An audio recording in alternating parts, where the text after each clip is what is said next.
Premiership Power Rankings for round number 5. I've got the Bath gear on today because at the moment, man, Bath need all the support they can get.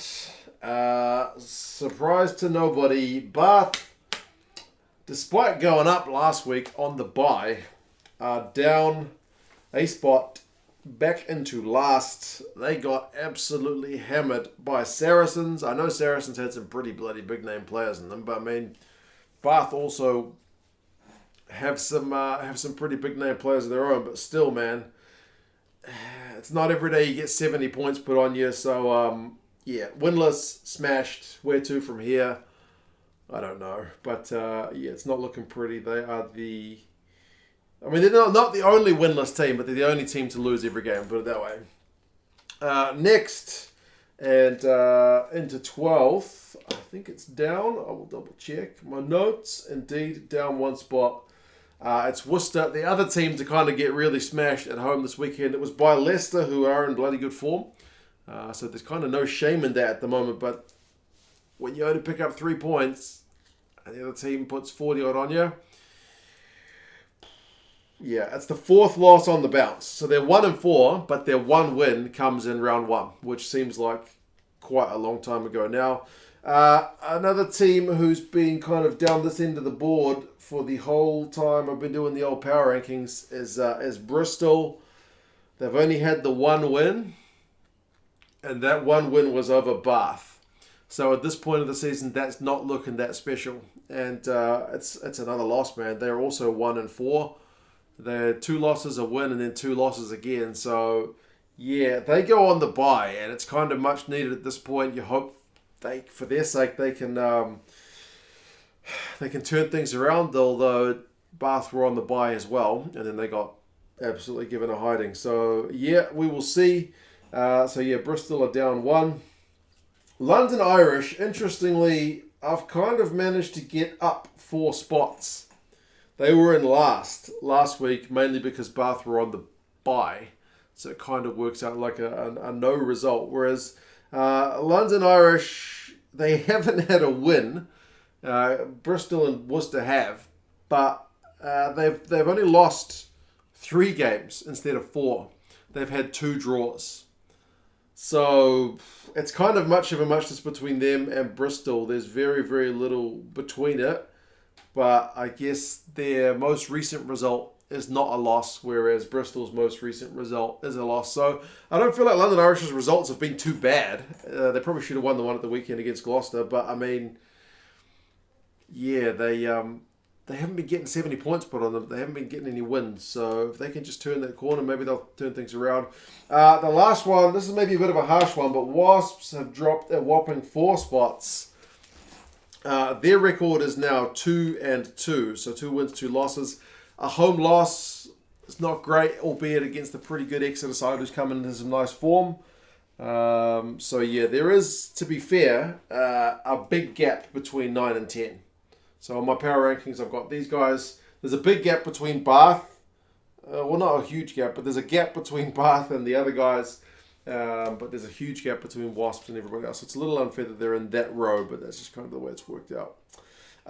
Sale, I've got them going up. Their record has been a bit sketchy thus far, but they are out of the bottom row. Sale have got a positive record. No, it's even. It's 2 wins, 2 losses, and a draw.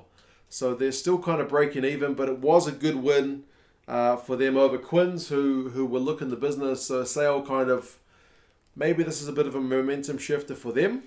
But yeah, they haven't quite, like Exeter started with a couple of losses and then have really ramped things up. Sale, can they get some consistency? That still remains a bit of a question, but no, good on them for getting that win at the weekend. Gloucester, I've got these guys in 7th, the same as last week, so it's a draw.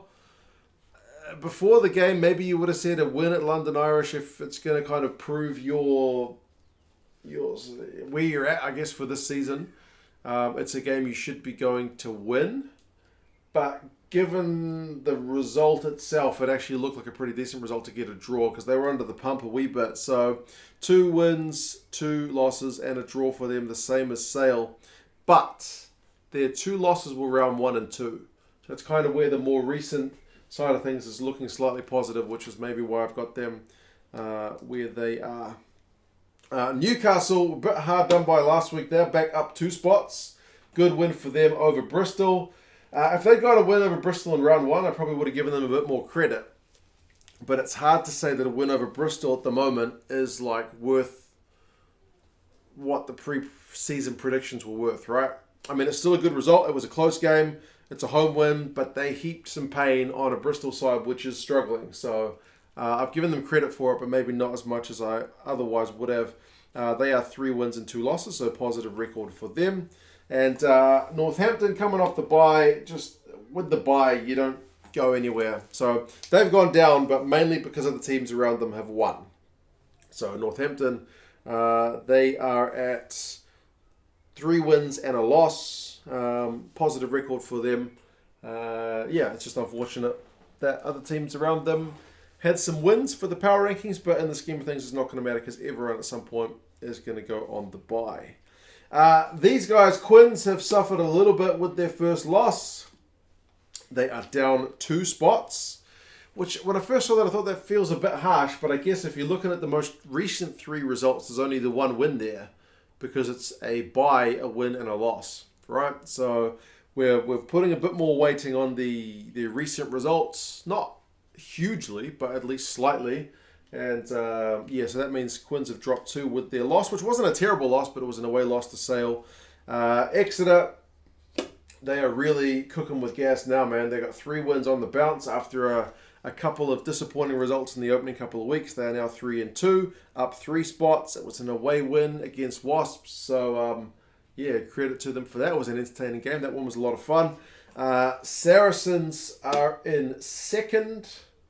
And they are up 2 spots. They're also 3-1. I mean, it's a bit of a statement win, isn't it? I know Bath are struggling, but even struggling teams don't always get 70 points put on them. So that was a hell of a result. 3 wins and the 1 loss for Saracens. Remember, they've already had their bye. But there's still no question about who's number 1. Leicester Tigers. First time in how many years they've gone 5 on the bounce to start the season? They got a perfect record, a big away win against Worcester. Like the top 2 beat the bottom 2 by huge margins, but both away from home. They both got good records. Leicester are 2 wins to the good compared to anyone else. So I would say nobody's catching them, at least not for a week anyway. So we will see how things go with next week. But that's the power rankings for round number 5. As always, take them with a wee bit of a grain of salt. I just like seeing how things can come out if we do like an alternative to the table. How are teams doing in more recent weeks? Are we giving teams credit for winning away from home by big margins, not necessarily just for scoring 4 tries? Like Bath almost scored 4 tries, yet still got beaten, still got 70 points scored on them. So that would be a bit, kind of, in my mind, a bit disingenuous for the power rankings to give them a point for scoring 4 when they conceded so many. So anyway, that's the way I'm trying to work it out. I like it. I think it's a bit of fun. Not always accurate by any means, but Wasps, as I said, I probably should have written 5 teams in the middle row this week because they are more there compared to the trailing pack, which is still those 4. But anyway, you guys let me know your thoughts, and I'll talk to you guys again soon. See you later.